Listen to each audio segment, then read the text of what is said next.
Ah yes, soy tech tips, the gift that keeps on giving. Not like the funky allegations were enough, lol. Alright, so recently some shit happened on Twitter.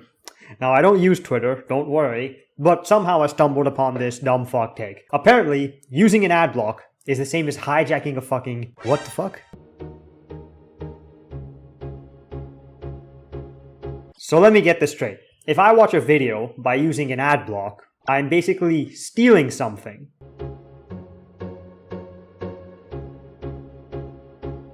Wow, this is the world we live in, right? We associate a moral flaw with basically copying files. But then things like, this is the world we live in, right? Everything is commodified and it is getting ridiculous. Consumerism, right? Economy of attention, profits above everything. Now, I know a bunch of people are going to ask me down in the comments, how will content creators make money? How will people be compensated for the work? Yada, yada. And I will address this mainly in another video, but this is called shifting the goalpost. You see, when people like Soy Tech Tips uploaded his video online, he did not produce extra copies of it. When somebody downloads it or watches it without an ad block, they're not taking away the ability of someone else to see that same video.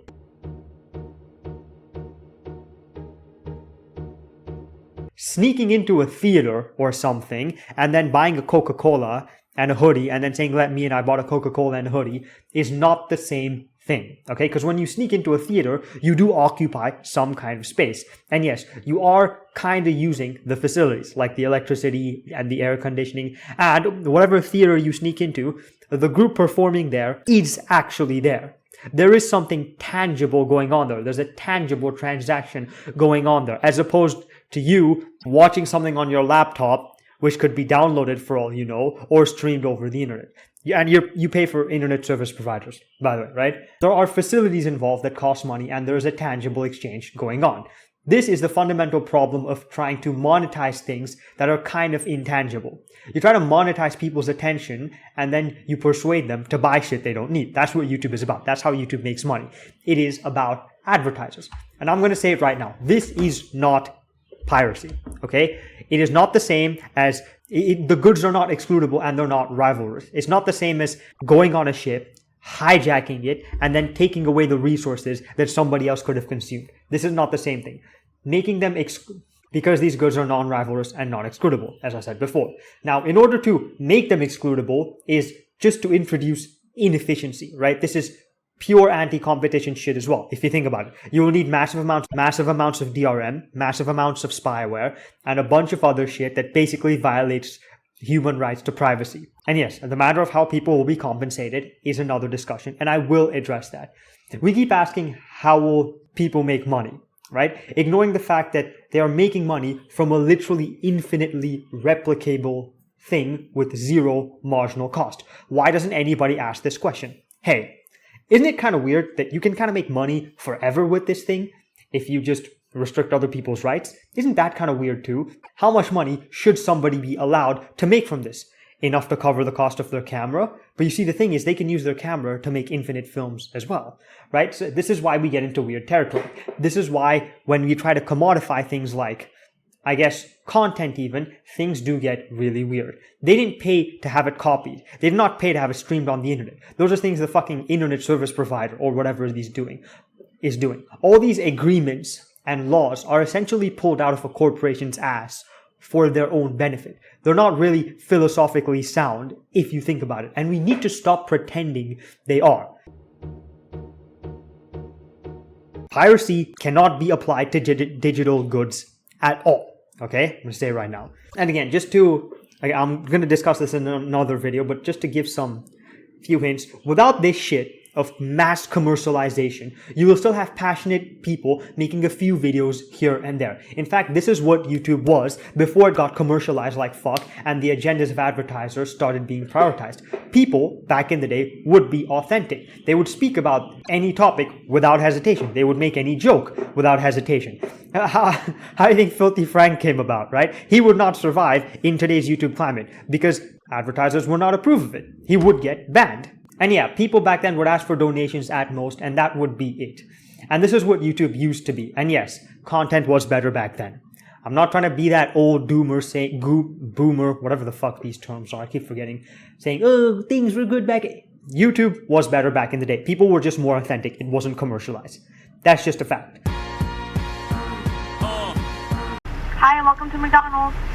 Hello, can I get a McGangbang? Your boy grew up on it, okay? I don't watch YouTube anymore though, which, I mean, that's good too, but you get the point, right? Back then, shit was funny, guys. Good old days, you know what I'm saying? And I get people like Soy Tech Tips spend a lot of money on production of their videos. I understand. Camera, lights, software subscriptions, right? I get it. And naturally, I guess they would want the money back. And this is where selling merch comes into play, I suppose. And yeah, that is something Soy Tech Tip sells. You can buy his fucking merch, I guess. And you see, this is where fame kind of is money. If you are a very famous musician or whatever, people are going to want to see you perform. Sure, they might download your songs for free online. They might be stealing your work. But many people will still want to see you perform in real life, and they will pay a lot of money for that. Same thing with Linus Tech Tips, right? A very famous guy, very successful guy, very commercial guy as well, but very successful, very famous. People will pay for his merch. People will donate to him.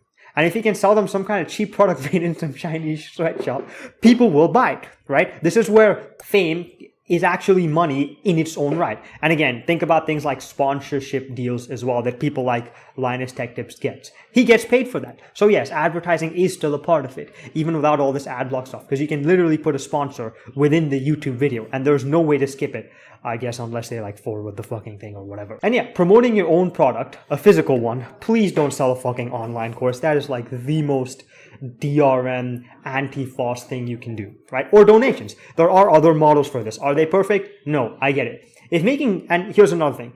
If making videos on YouTube is your business, you are in trouble. Sorry. Louis Rossmann himself said this. And Linus Tech Tips himself also admits that having multiple streams of revenue is necessary. And yes, I get this obsession with building a massive business, right? But take Louis Rossmann, for example. His job is repair. He has a fucking repair shop. And on top of all that, he makes YouTube videos on the side. Louis Rossmann himself has said multiple times that he does not mainly make money from YouTube. And if you do, you are really fucked. Because like a lot of content creators on YouTube say, you are really at the mercy of YouTube. They can do whatever the fuck they want to you, whenever the fuck they want. Demonetized, banned, suspend, whatever, right? And yeah, if you're spending ridiculous money on fluffing up your content with fancy lights and, camera lenses, is your content really worth it? This goes back to my point about authenticity. This just comes down to things being more marketable instead of actually good. That's it. Excessive production budgets are dumb. All right, I'm going to say it right now, especially on YouTube. It is done to just capture more attention, right? You can sell people a good game, or you can spend a shit ton of money on the graphics to distract people from the fact that it's a fucking shit game. Why do you think a lot of people still like Far Cry 3, even though the graphics are like fucking half as good? I don't play video games anymore. I don't know what the latest Far Cry is. I'm just using it as an example for fuck's sake. You get the point, right? Indie games. Why do you think indie games are so successful right now? They're more successful than AAA games, right? Again, I'm not a gamer. I'm against video games, kind of, right? Just using it as an example. And yeah, this system fads is fucked. And YouTube is fucked as well. There have been many reports that say it's kind of a scam. The effectiveness of ads on YouTube is not as good as we thought. And a lot of businesses might just pull out. So yeah, ads are kind of stupid. Let's be honest. The role of advertising is to convince people to buy more shit than they need. So yeah, there's a lot of stuff with this. I'll make another video addressing how people make money or whatever. I'll talk more about this YouTube stuff. But thanks for watching. It is not piracy. Stop associating moral flaws with using a fucking computer. Unless, of course, you're hacking somebody, right? That's a different thing. I'll admit. Thank you for watching. Bye.